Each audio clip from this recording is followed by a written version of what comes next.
সংখ্যালঘুরা নির্যাতিত। পৃথিবীর ইতিহাসে কোথাও এখন পর্যন্ত কোনো ইবাদতখানা এভাবে ভাঙ্গা হয়নি যেভাবে আগামী 6 নভেম্বর শুক্রবারের দিন বাবরি মসজিদ আজ থেকে 50 বছর পূর্বে ভাঙ্গা হয়েছে। পুলিশ হেফাজতে যেভাবে মুসলিমদের হত্যা করা হয়েছে, মুসলিম এমপিকে, রানিং এমপিকে, এভাবে কোথাও হয়নি। এরকম আরও অসংখ্য ঘটনা আছে যেটা আমাদের পার্শ্ববর্তী দেশে প্রকৃত অর্থে সংখ্যালঘুরা নির্যাতিত।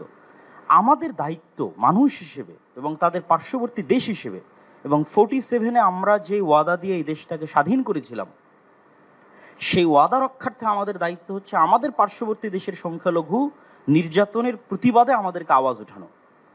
আমাদের দেশে কোনো সংখ্যালঘু নির্যাতন নাই, কিন্তু আমাদেরকে আওয়াজ উঠাতে হবে আমাদের পার্শ্ববর্তী দেশে যে সংখ্যালঘু নির্যাতন হচ্ছে সেটি নিয়ে। এই জন্য আমি আহ্বান জানাবো আমাদের মাননীয় প্রধান উপদেষ্টার প্রতি যে তিনি যেন এই বিষয়টির প্রতি দৃষ্টি দেন এবং সবাই আপনার সাথে আছে। গতকাল রাজনৈতিক দলগুলোকে দেখেছেন, আজকে ধর্মীয় নেতাদের দেখছেন, সকলেই আপনার সাথে আছে এবং আপনার হাতকে মজবুত করার জন্য দেশে যে জাতিগত ঐক্য তৈরি হয়েছে এটিকে আপনি সাহস হিসেবে ধরে নিয়ে আপনি আমাদের দেশের স্বাধীনতা এবং সার্বভৌমত্ব রক্ষার জন্য আন্তর্জাতিক জগতে ফাইট করেন। এবং আমাদের যে বন্ধু রাষ্ট্রগুলো আছে, সার্ককে শক্তিশালী করে, আমাদের বন্ধু রাষ্ট্রকে শক্তিশালী করে, যারা পাল্টা আমাদের উপর মিথ্যা অপবাদ দিয়ে আমাদেরকে ছোট করতে চাচ্ছে, তাদের সামনে আমাদের দেশের এই সাহস এবং সম্প্রীতিকে আপনি তুলে ধরুন। ধন্যবাদ। তাদের আয়োজনে এই অনুষ্ঠানে উপস্থিত হয়ে আমি আমার নৈতিক এবং ইমানি দায়িত্ব পালন করছি বলে মনে করি। আজকে দেশের এই ক্রান্তি লগ্নে আমাদের করণীয় কি হতে পারে, কয়েকটি বিষয় আমাদের মনে রাখতে হবে। গতকাল আমরা সম্মানিত প্রধান উপদেষ্টা ডক্টর মোহাম্মদ ইউনূসের সাথে যে মতবিনিময় সভায় অংশগ্রহণ করেছিলাম, সেখানে হিন্দু, বৌদ্ধ, খ্রিস্টান, বিভিন্ন মতাবলম্বী মানুষগণ, তাদের ধর্মীয় পণ্ডিতগণ সেখানে উপস্থিত ছিলেন। তারা সকলে এক বাক্যে স্বীকার করেছেন যে গত 5ই আগস্টের পর থেকে তাদের উপর কোনো হামলা, জুলুম, নির্যাতন হয়নি। এটি সম্পূর্ণরূপে পার্শ্ববর্তী দেশের মিডিয়ার চক্রান্ত, অপপ্রচার। কিন্তু দুঃখজনক হলেও সত্য, সেখানে এমন একজন ব্যক্তিও উপস্থিত হয়েছিলেন যার বক্তব্য আপনারা শুনেছেন, যিনি একজন বিখ্যাত কলামিস্ট, লালন মতবাদের প্রচারক।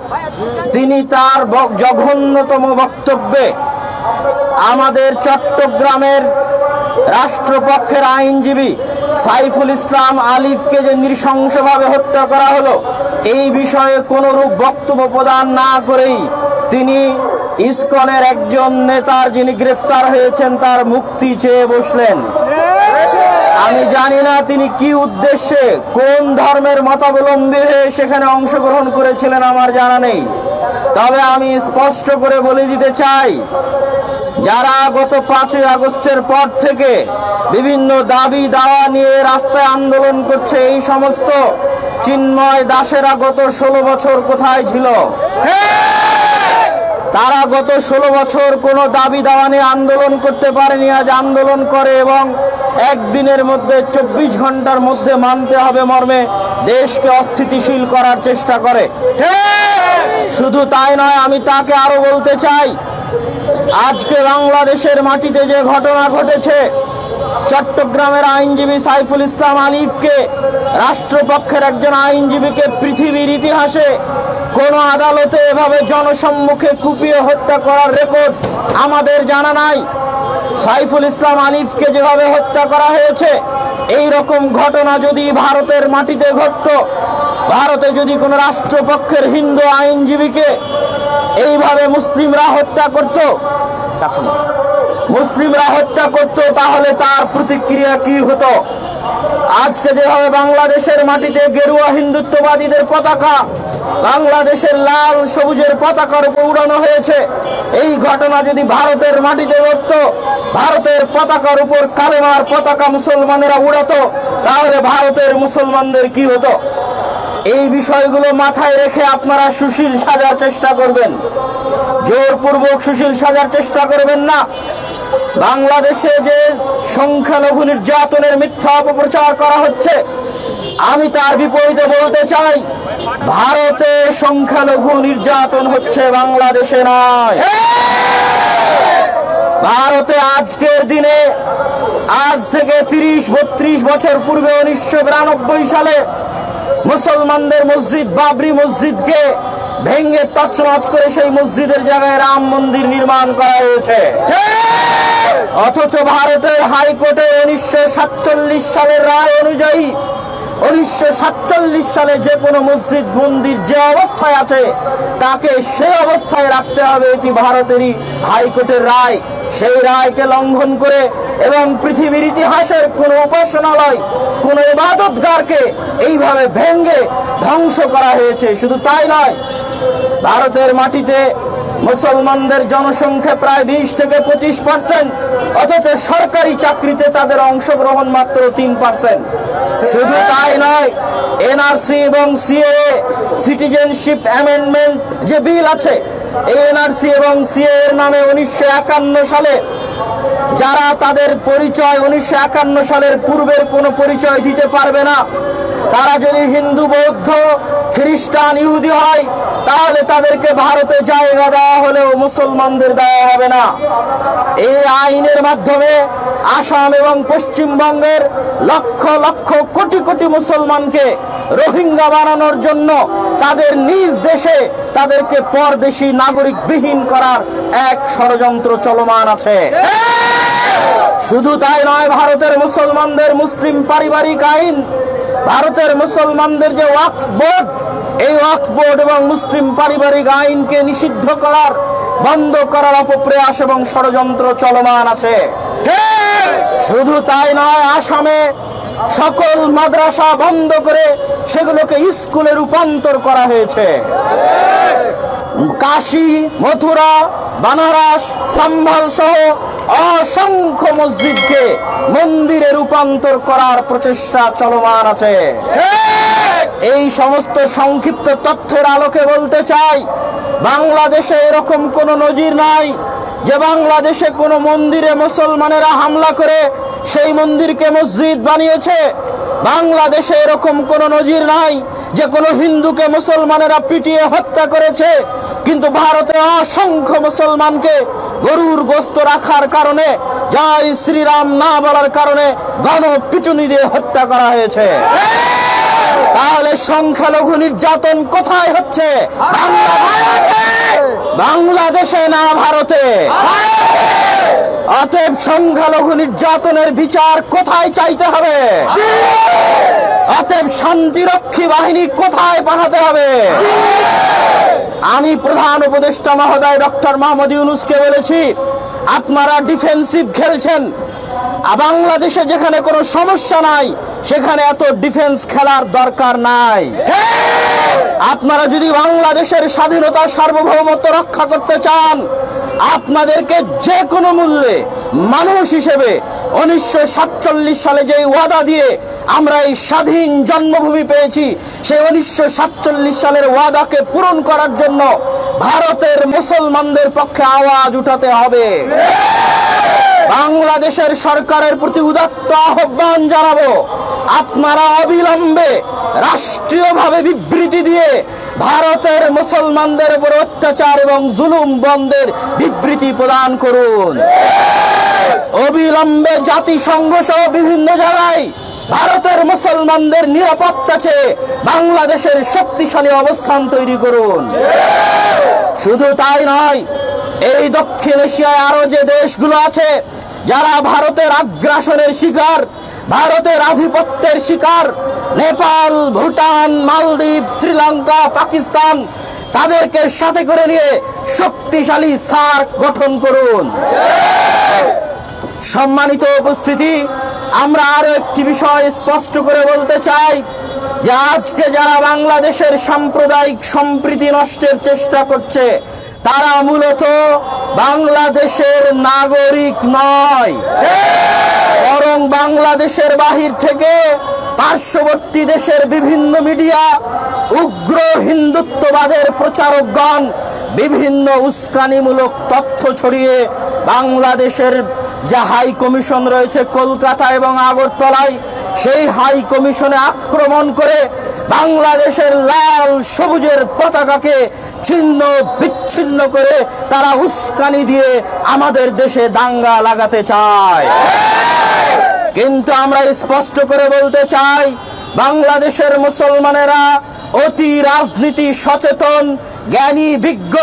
সাইফুল ইসলাম আলিফকে অন্যায়ভাবে হত্যা করার পরেও যেভাবে বাংলাদেশের মুসলমান আলেম সমাজ তাদের ধৈর্য এবং প্রজ্ঞার পরিচয় দিয়েছে, তা পৃথিবীর ইতিহাসে এক বিরল দৃষ্টান্ত।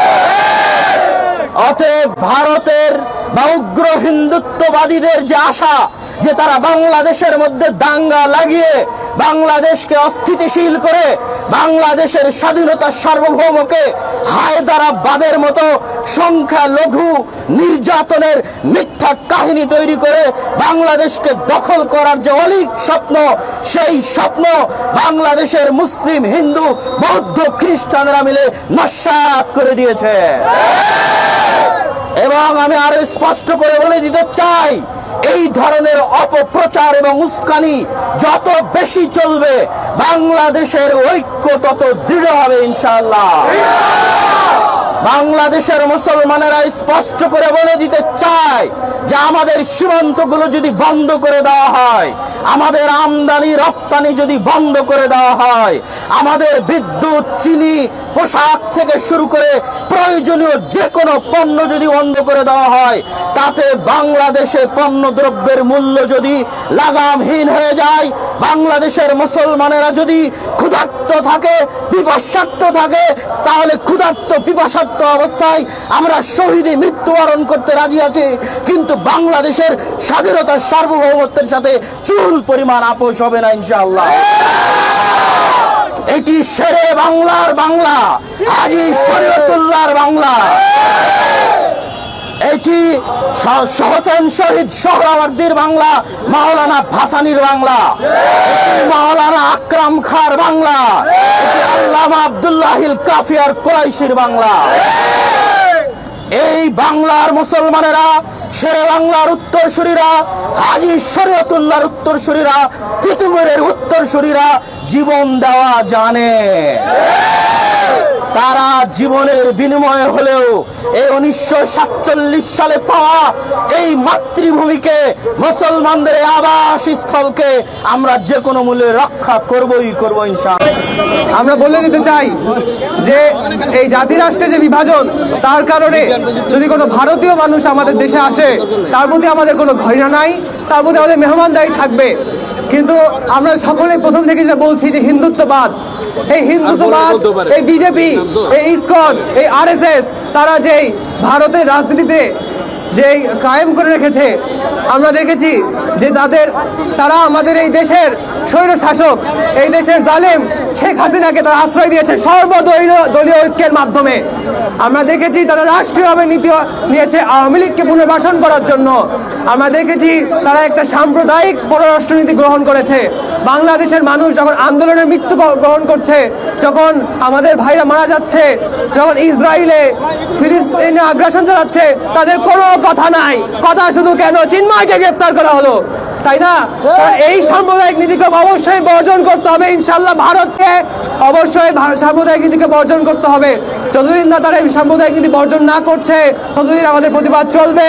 এবং আমাদের ঐক্য, আমরা দেখেছি যে আমাদের উস্তাদ শাইখ আব্দুল্লাহ বিন আব্দুর রাজ্জাক গতকালকে গিয়েছিলেন আমাদের সরকারের প্রতি, আমাদের প্রধান উপদেষ্টা তিনি জাতীয় ঐক্যের আহ্বান করেছেন। আমরা অবশ্যই এই ভারতীয় আগ্রাসনের বিরুদ্ধে জাতীয় ঐক্য গঠন করবো ইনশাল্লাহ। আপনারা দেখবেন সেই 36শে জুলাই, 5ই আগস্টের পর থেকে তারা বলে যে সংখ্যালঘুদের উপর আক্রমণ হয়েছে। আমি বাংলাদেশে আজ পর্যন্ত কোনো আলেমকে, কোন রাজনৈতিক নেতাকে বলতে দেখি নাই যে সংখ্যালঘুদের উপর আক্রমণ করেন, হিন্দুদের উপর আক্রমণ করেন, মন্দিরের উপর আক্রমণ করেন। এই কথা আপনি কখনো শুনেছেন? কারো মুখে শুনেছেন? কোন বাজনবিলে শুনেছেন? কোন রাজনৈতিক সমাবেশে শুনেছেন? কখনো বলা হয় নাই। এইসব কথা কারা বলে? বিজেপি বলে। তাদের উত্তর ভারতে যান, তাদের পশ্চিমবঙ্গে যান, পশ্চিমবঙ্গের যে শুভেন্দু অধিকারী, সে তো ওপেনলি বলে মুসলিমদের বিরুদ্ধে। আমরা কখনো সাম্প্রদায়িক সম্প্রীতি নষ্ট করার মতো কথা বলি না। এটাই হচ্ছে আমাদের সচেতনতা, এটাই আমাদের ইসলামের শিক্ষা।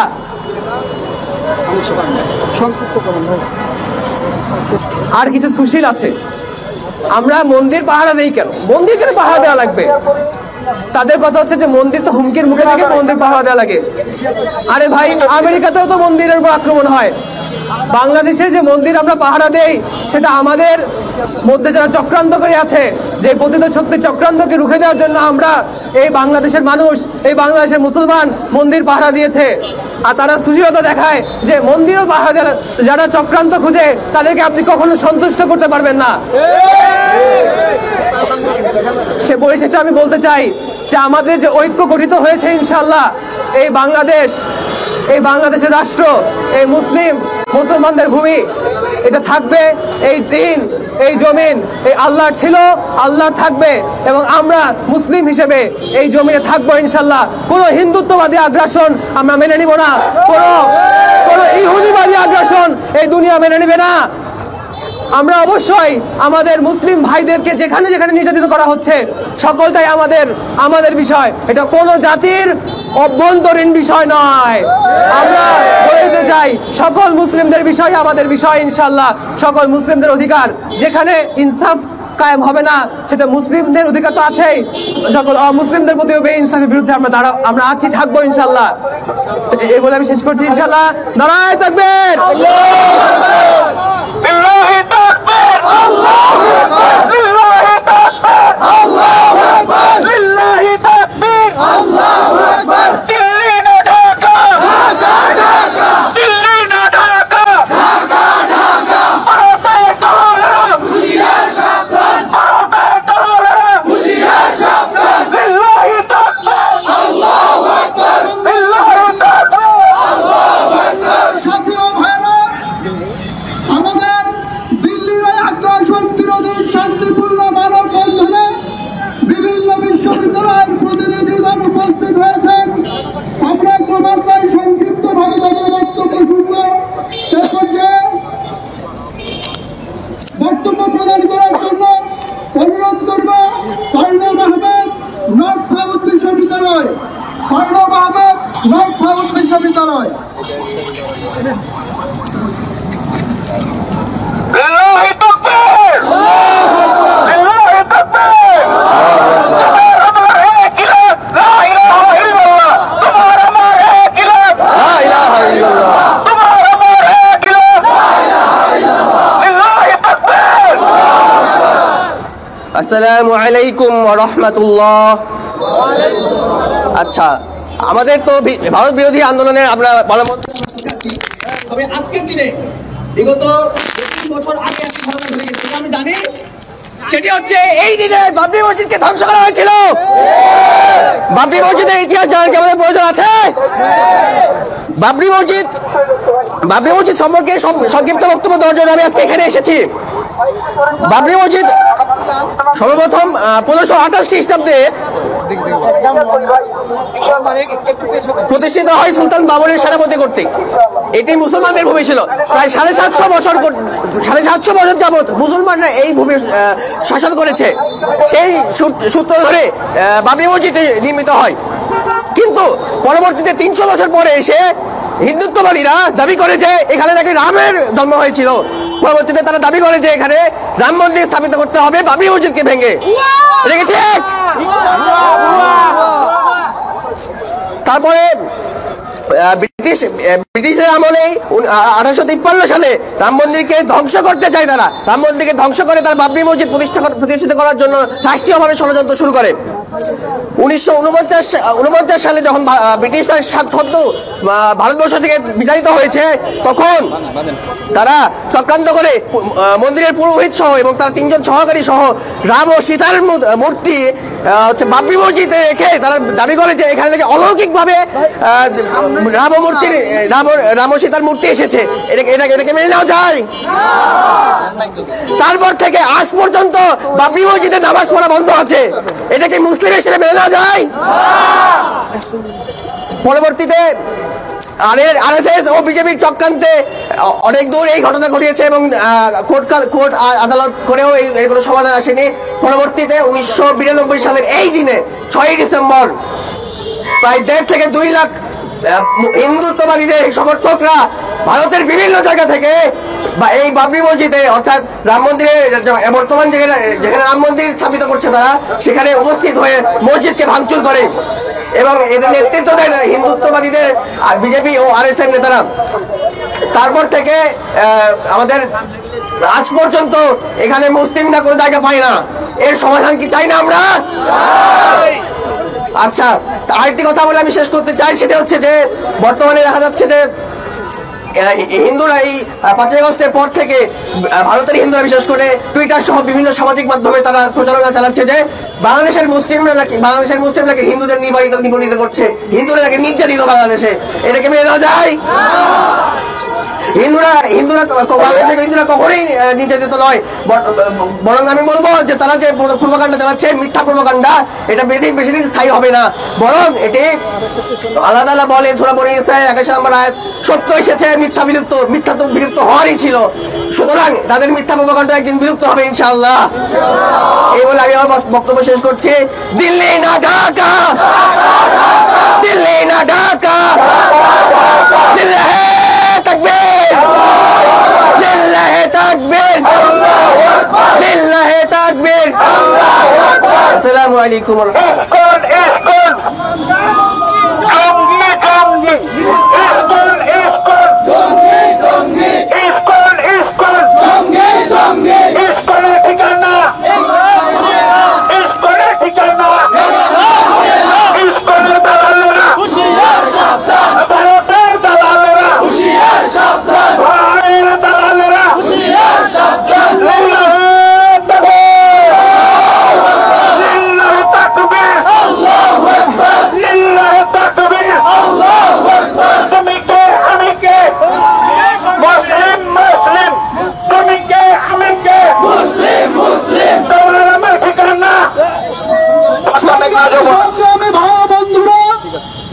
ভারতের ন্যাক্কারজনক হামলা, উপহাই কমিশনে হামলা, তাদের বারংবার চোখ রাঙানি, এই সমস্তকে বৃদ্ধাঙ্গুলি দেখিয়ে বাংলাদেশের মানুষ, আপামর জনতা, হিন্দু, বৌদ্ধ, খ্রিস্টান, যেভাবে মুসলিম সবাই এক কাতারে নেমে এসেছে, ভারত এবং অন্যান্য দেশ কি চক্রান্ত করে এই বাংলাদেশকে রুখে দিতে পারবে? বাংলাদেশকে নিয়ে যে সমস্ত ষড়যন্ত্র, সব রুখে দেওয়ার জন্য বাংলাদেশিরা প্রস্তুত।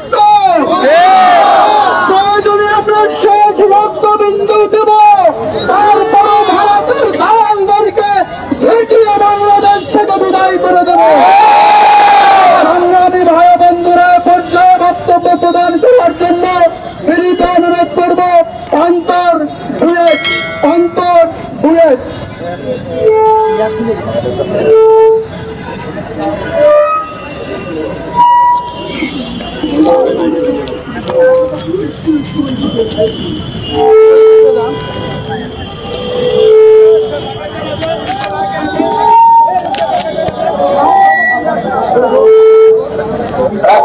রাস্তাটা ক্লিয়ার করেন, আমাদের লোকেরা রাস্তাটা ক্লিয়ার করেন।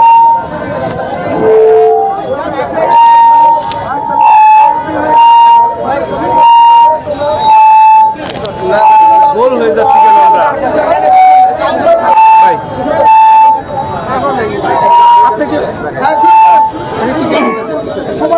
আসসালামু আলাইকুম ওয়া রাহমাতুল্লাহ।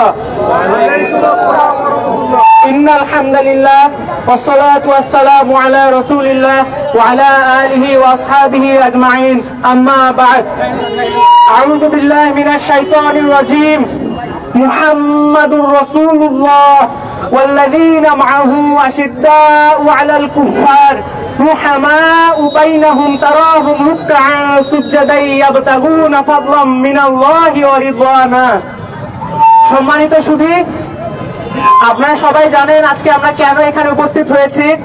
আজকে আমার আলোচনার বিষয়বস্তু হচ্ছে ইসকনের বিষ বৃক্ষে সার আর পানি দিয়ে মহিরুহে পরিণত করার কারিগর কারা। আমরা একটু দেখতে চাই কারা এর পেছনে সার দিচ্ছে, পানি দিচ্ছে, দিয়ে সেটাকে উর্বর ভূমিতে একটা মহিরুহে পরিণত করার চেষ্টা করছে। প্রথমে আমি যে আয়াতটি তিলাওয়াত করেছি, এটা সূরা ফাতহার শেষ আয়াত। এখানে আল্লাহ সুবহানাহু ওয়া তাআলা বলেছেন মুহাম্মাদুর রাসূলুল্লাহ, মুহাম্মদ সাল্লাল্লাহু আলাইহি সাল্লাম আল্লাহর রাসূল। তিনি কারা? ওয়াল্লাযীনা মাআহু আশিদ্দাউ আলাল কুফার, তারা কাফেরদের প্রতি অত্যন্ত কঠোর। শাদীদ মানে কঠোর, শাদ্দাদ এটা আরো বেশি কঠোর। রুহামা বাইনাহুম তারাহুম, তারা মুমিনদের প্রতি, পরস্পরের প্রতি দয়াশীল, যারা রুকু করে, যারা সিজদা করে তাদের প্রতি।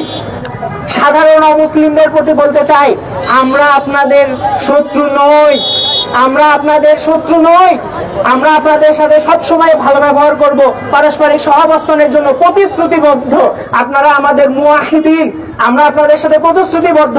তাদের প্রতি আমরা কঠোর, যারা এই বাংলাদেশের শান্তিকে নষ্ট করে ভারতের ষড়যন্ত্রে বাংলাদেশকে একটি দাসত্বে রূপান্তর করতে চায়, তাদের প্রতি আমরা অত্যন্ত কঠোর। আমরা সাদ্দাত তাদের প্রতি। আমি আমার পরিচয় দেইনি, আমি অন্তর, আমি বুয়েটের শেরে বাংলার শের, আবরার ফাহাদের সেই জন্মভূমি, সেই মৃত্যুর জায়গা শেরে বাংলা হলের একজন বাসিন্দা। আমি নিজে শের না হতে পারি, আমার পূর্বপুরুষ আবরার ফাহাদ একজন শের, আমার পূর্বপুরুষ তিতুমির একজন শের। আমি এসেছি তিতুমির, হাজী শরীয়ত, সেই ব্রিটিশ বিরোধী মুজাহিদদের উত্তরসূরি আমি।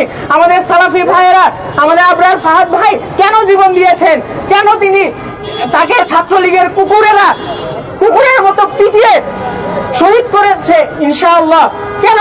কারণ ভারতীয় আগ্রাসন, ভারতের বিরুদ্ধে কথা বললেই এক শ্রেণীর লোকের অন্তরে জ্বালা শুরু হয়। এই জ্বালা এই শ্রেণীর লোকেরাই ইন্ধন দিয়ে যাচ্ছে এই ইসকনের নামে বাংলাদেশে এবং ভারতীয় গোয়েন্দাদের এজেন্ডা বাস্তবায়নের চেষ্টা করে যাচ্ছে। এরা ধর্ম প্রচার করে না। একটা প্রমাণ শুনবেন, ইসকন কাদের পূজা করে? কৃষ্ণের পূজা করে। রামকৃষ্ণ মিশন কাদের পূজা করে? রামের পূজা করে। ইসকন কি রামের পূজা করে? তাহলে জয় শ্রীরাম স্লোগান দেয় কেন? ইসকনের ধর্মগুরুরা পর্যন্ত বলেন ইসকন রামের পূজা করে না, ইসকন কৃষ্ণের পূজা করে। সে শ্রী চৈতন্যের হোসেনি আমলের শ্রী চৈতন্যের সেই বৈষ্ণব ভাবধারা তারা এটা সবার মাঝে ছড়িয়ে দিতে ইসকন সংঘ প্রতিষ্ঠা করেছেন। বাংলাদেশে এসে তারা কিভাবে জয় শ্রীরাম স্লোগান দেয়? জয় শ্রীরাম কাদের স্লোগান? নিশ্চয়ই আপনারা বুঝতে পারছেন যে এরা কাদের এজেন্ডা বাস্তবায়ন করতে মাঠে নেমেছে। তো এই যে মুমিন, আমরা যে প্রত্যেকের প্রতি রহমশীল, যারা রুকু করে, যারা সিজদা করে, এইটাই হচ্ছে আমাদের ঐক্যের মূল সূত্র।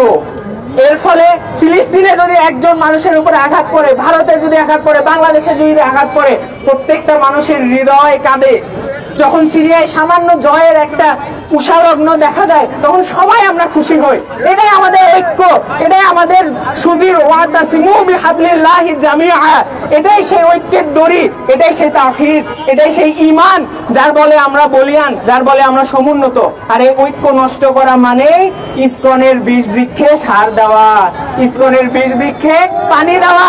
তাহলে প্রথম বীজ বৃক্ষে সার কি? আমাদের অনৈক্য, আমাদের অনৈক্য। আমরা ইসলামকে ভুলে গিয়ে, দ্বীনকে ভুলে গিয়ে আমরা বিভিন্ন ইজম, বিভিন্ন মতবাদ, বিভিন্ন দিকে চলে যাচ্ছি। আল্লাহ আমাদেরকে হেফাজত করুন, আমিন। এবার আমি দ্বিতীয় যে ষড়যন্ত্রকারীদের নিয়ে বলবো, তারা হচ্ছে যে কালচারাল ফ্যাসিস্ট, যারা এই বিগত 16 বছর ধরে ফ্যাসিজমের বৈধতা উৎপাদন করেছে। তাদের সাথে কি মিল পান না? কেন ইসকন ভারতের পতাকা মারালে কেন তাদের বুক জ্বলে যায়? কেন তারা এত আগ্রাসী আমাদের এই কর্মকাণ্ডের বিরুদ্ধে? আপনারা নিশ্চয়ই বুঝতে পারছেন যে ইসকনের বিষ বৃক্ষে কারা সার দিচ্ছে। রাষ্ট্রীয় গুরুত্বপূর্ণ জায়গায় কেন ভারতের কর্নেলরা এসে এমআইএসটি সিএসসি ডিপার্টমেন্টে ক্লাস নিবে? সিএসসি ডিপার্টমেন্ট কি বাংলাদেশে অভাব আছে নাকি? সিএসসি যোগ্য টিচারের অভাব আছে নাকি? কেন ভারতীয় কর্নেল, ভারতীয় নৌবাহিনীর লোকজন, এখন আপনারা সার্চ দিলে দেখবেন কর্নেল অরিন্দম, এরকম একজন কর্নেল চ্যাটার্জি, তারপরে টি গোপী কৃষ্ণা। আপনার এমআইএসটি সিএসসির ওয়েবসাইটে গেলে আমাদের এমআইএসটি ভাইরা বলতে পারবেন। আমি আর কথা লম্বা করতে চাই না। আমরা আল্লাহর রজ্জু যাতে শক্ত করে ধরতে পারি, এই বলে আমি আমার কথা শেষ করছি। আসসালামু আলাইকুম। ধন্যবাদ। আমাদের সময় স্বল্পতা এবং রাস্তা, যেহেতু আমরা রাস্তায় কাউকে কষ্ট দিতে চাই না, আমরা দ্রুত শেষ করে দেবো। ইতিমধ্যে আমাদের স্থানীয় প্রধান অতিথি তিনি উপস্থিত হয়েছেন, শহীদ আব্দুল্লাহ বিন আব্দুল রাজ্জাক। আমরা আর একজনের মুখ থেকে এই শান্তিপূর্ণ মানববন্ধনে বক্তব্য শুনে আমরা প্রধান অতিথির বক্তব্যে চলে যাব। Louis American International University Louis এর পর্যায়ে বক্তব্য প্রদান করার জন্য অনুরোধ করব লুইস আমেরিকান ইন্টারন্যাশনাল ইউনিভার্সিটি। আমাদের সকল বিশ্ববিদ্যালয়ের প্রতিনিধিগণ এখানে উপস্থিত হয়েছেন, সবাইকে হয়তো সময় দিতে পারবো না, সংক্ষিপ্ত ভাবে বক্তব্য প্রদান করার জন্য অনুরোধ করবো মুইজ আমেরিকান ইন্টারন্যাশনাল ইউনিভার্সিটি।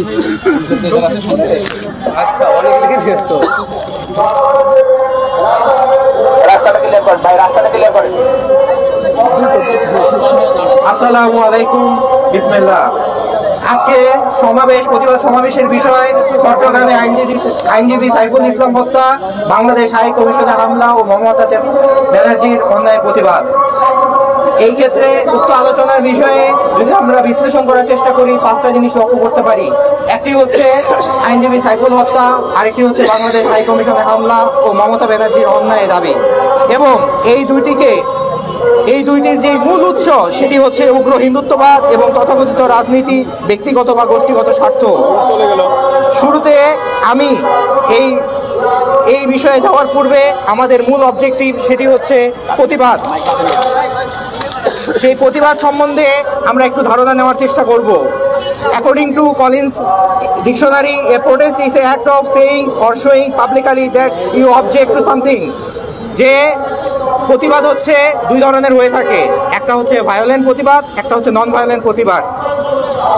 আমাদের আজকের কর্মসূচি হচ্ছে নন ভায়োলেন্ট প্রতিবাদ, এবং এই রিলেটেড নন ভায়োলেন্ট প্রতিবাদ কত রকমের হতে পারে এ নিয়ে জেনি শার্প নামে একজন political scientist, university of Massachusetts ডার্টমাউথের, তিনি 198টি পদ্ধতি বলেছেন। এর ভিতরে আজকে আমরা যেই পদ্ধতিগুলো সাধারণত ব্যক্তিগতভাবে পালন করতে পারি তার একটা হচ্ছে public speeches, protest meeting, selective social boycotts, non consumption of boycott goods. তো এই ক্ষেত্রে আমরা ব্যক্তিগতভাবে এইসব প্রোটেস্টের অ্যাপ্রোচগুলো আমরা ব্যক্তি জীবনে পালন করতে পারি। এখন আমি যে প্রোটেস্ট সম্বন্ধে ধারণা দেওয়ার পর আমি উক্ত 3টি বিষয়ে ফিরে যেতে চাই। একটি হচ্ছে সাইফুল আলম হত্যা। সেই হত্যার ঘটনাটি আমি আমার বক্তব্যের মাধ্যমে তুলে ধরতে চাই, যা আমাদের অনেকের জানা এবং অজানা। সেই হত্যার ঘটনা ঘটে 26 তারিখ 11 নভেম্বর 2024। সেই ঘটনার মূল ঘটনার সূত্রপাত ঘটে যখন চিন্ময় কৃষ্ণ দাস তাকে 11টার দিকে থানায় নিয়ে আসা হয়, এবং সে 11টার দিকে থানায় উপস্থিত হলে এবং তার জামিন নামঞ্জুর হলে তার ইসকনের উগ্রপন্থী এবং যারা উগ্রবাদী হিন্দুত্বে বিশ্বাসী তারা বিভিন্নভাবে প্রিজন দেন এবং তাকে থামানোর চেষ্টা করে। অতঃপর তারা ব্যর্থ হলে তারা বিগত 3 ঘন্টা আদালত চত্বরে কিরিচ, ছুরি, বিভিন্ন অস্ত্র নিয়ে তারা অবস্থান গ্রহণ করে। এই ক্ষেত্রে পুলিশ তাদেরকে এবং বাহিনীগুলো তাদেরকে ব্যাক করে নিয়ে যাওয়ার চেষ্টা করলে তারা আদালত চত্বরের প্রায় 20টি গাড়ি ভাঙচুর করে এবং যাওয়ার সময় মসজিদে উক্ত আইনজীবী সমিতির জামে মসজিদে তারা পাথর নিক্ষেপ করে এবং জামে মসজিদের ক্ষতি করার চেষ্টা করে। এই ঘটনাকে কেন্দ্র করে আমাদের ভাই সাইফুল আলিফ তিনি প্রতিবাদের চেষ্টা করেন এবং সেই প্রতিবাদ করা এবং পাল্টা দেওয়া চলতে থাকে।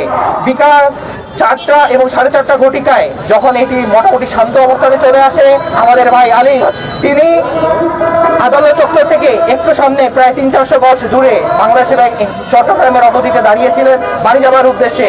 সেই অবস্থায় তাকে একা পেয়ে উগ্রবাদী এসকর্ট এবং তাদের অনুসারীরা তাকে ধরে নিয়ে যায় এবং তাদের যেই পট্টি আছে সেই পট্টির সামনে এবং রঙ্গন হলের সামনে তাকে নিয়ে যায় তাকে শোয়ানো হয় সোজাসুজি ভাবে না, তাকে শোয়ানো হয় উল্টা ভাবে এবং তার ঘাড়ের পিছনে কোপ দেওয়া হয় এবং তার শরীরে প্রায় 20 থেকে 22টি আঘাত, যা চট্টগ্রামের উপকমিশনার উল্লেখ করেন।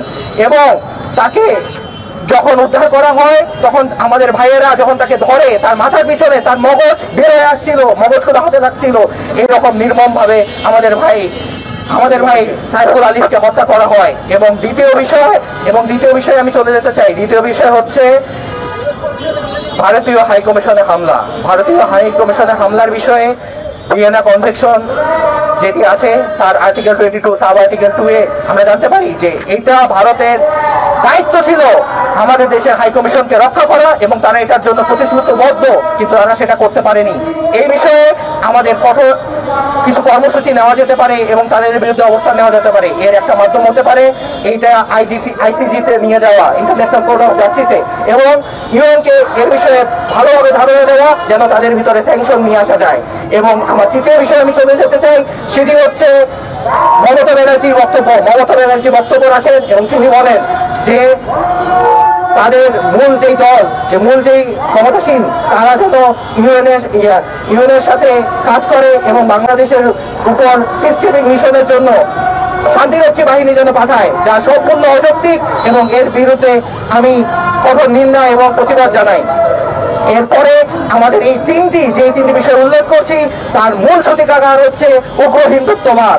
উগ্র হিন্দুত্ববাদ যখনই সামনে আসে তখন দুটি নাম সামনে আসে, একটি হচ্ছে সাভারকার আর একটি হচ্ছে আরএসএস, যারা এর মূল উৎস এবং মূল রক্ষাকর্তা।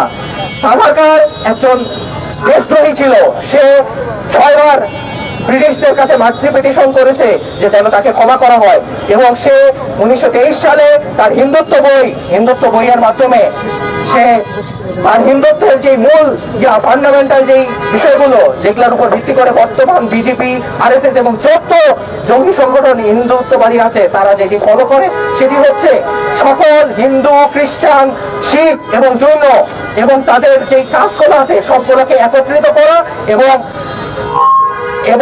মুসলিম এবং খ্রিস্টানদের বিরুদ্ধে যুদ্ধ ঘোষণা করা, এটি হচ্ছে তাদের মেইন ম্যানিফেস্টো।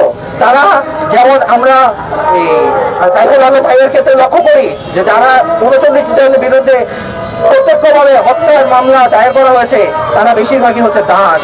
তারা চেষ্টা করছে উগ্র হিন্দুত্ববাদী যারা মেইনলি হচ্ছে ব্রাহ্মণ্যবাদ প্রচার করে, তারা এই নিচের কাস্টের মানুষজনকে ব্যবহার করছে এবং তাদের মাধ্যমে তাদের উদ্দেশ্য সাধনের চেষ্টা করছে। এবং তাদের এই উদ্দেশ্য সাধন রুখে দেওয়ার জন্য আমরা পূর্বে 198টি মেথডের কথা উল্লেখ করেছি, সেগুলো ভালোভাবে পড়ে দেখতে পারি এবং এই বিরুদ্ধে পদক্ষেপ নেওয়ার চেষ্টা করতে পারি, যা একটি একাডেমিক ওয়েতে হওয়া উচিত বলে আমি মনে করি, যা একটি নির্দিষ্ট দিন একটি নির্দিষ্ট ঘটনার মাধ্যমে সমাপ্ত করা আমাদের প্রতিবাদ মূল উদ্দেশ্য হওয়া উচিত নয়। লিল্লাহে তাকবীর! এই বলে আমি আমার সংক্ষিপ্ত বক্তব্য শেষ করছি। ধন্যবাদ। সংগ্রামী ভাই এবং বোনেরা, হিন্দুত্ববাদী আমাদের বাংলাদেশি আইনজীবীকে হত্যার প্রতিবাদ, ভারতীয় আগ্রাসন বিরোধী এবং সাম্প্রতিক মমতা ব্যানার্জির শান্তিপূর্ণ বক্তব্য, এই বক্তব্যগুলোর বিরুদ্ধে আমরা শান্তিপূর্ণ মানববন্ধন অনুষ্ঠানের আয়োজন করেছিলাম। আমরা আজকে এই মানববন্ধন অনুষ্ঠানের প্রধান অতিথি হিসেবে সামনে পেয়েছি তারুণ্যের আইকন এবং গতকাল আমাদের মাননীয় প্রধান উপদেষ্টার সাথে তারুণ্যের আইকন হিসেবে এবং তারই কোটি মানুষের প্রতিনিধিত্বকারী সেই আমাদের প্রিয় ভাজন, শ্রদ্ধা ভাজন শেখ আব্দুল্লাহ বিন আব্দুর রাজ্জাক তিনি উপস্থিত হয়েছেন। আমরা তার মুখ থেকে মূল্যবান কথা শুনবো। আমরা অনেকে এখানে এসেছেন, ছাত্র প্রতিনিধিরা এসেছেন, আমরা সময় দিতে পারলাম না, আমাদের সময় সংক্ষিপ্ত। আমাদের মাননীয় পুলিশ কমিশনার মহোদয় বারবার করে বলতেছেন যে সংক্ষিপ্ত রাস্তায় সমস্যা হচ্ছে, সেইগুলো আমরা খুব সংক্ষিপ্ত করে দিয়ে আমরা আমাদের প্রধান অতিথি আজকের জনাব আব্দুল্লাহ বিন আব্দুর রাজ্জাক তাকে তার মূল্যবান বক্তব্য প্রদানের জন্য বিনীতভাবে অনুরোধ করছি।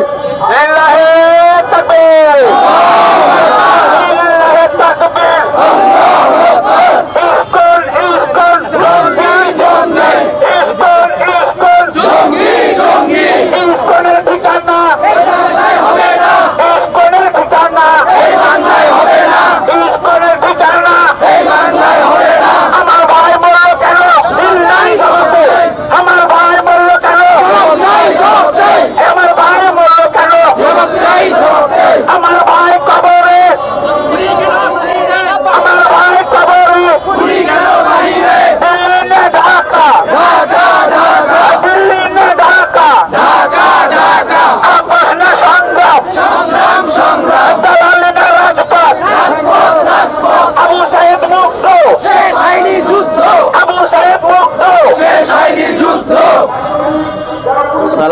আলাইকুম ওয়া রাহমাতুল্লাহি ওয়া বারাকাতুহু। আলহামদুলিল্লাহি ওয়াহদা ওয়াস সালাতু ওয়াস সালামু আলা মান লা নাবিয়্যা বা'দা। প্রশংসা আল্লাহ সুবহানাহু ওয়া তাআলার জন্য, শান্তি অবতীর্ণ হোক মুহাম্মদ সাল্লাল্লাহু আলাইহি ওয়াসাল্লামের প্রতি। সম্মানিত উপস্থিতি, আপনারা জানেন আজকে আমরা দেশের এক ক্রান্তি লগ্নে এখানে উপস্থিত হয়েছি। আজকে ইউনাইটেড উম্মাহ কর্তৃক আয়োজিত উক্ত অনুষ্ঠানে বাংলাদেশের বিভিন্ন বিশ্ববিদ্যালয়ের ছাত্রগণ, বিশেষ করে রুয়েট, বুয়েট, নর্থ সাউথ সহ বিভিন্ন বিশ্ববিদ্যালয়ের ছাত্র ভাইয়েরা তাদের বক্তব্য, তাদের যুগোপযোগী পরামর্শ এবং মন্তব্য আপনাদের সামনে তুলে ধরেছে।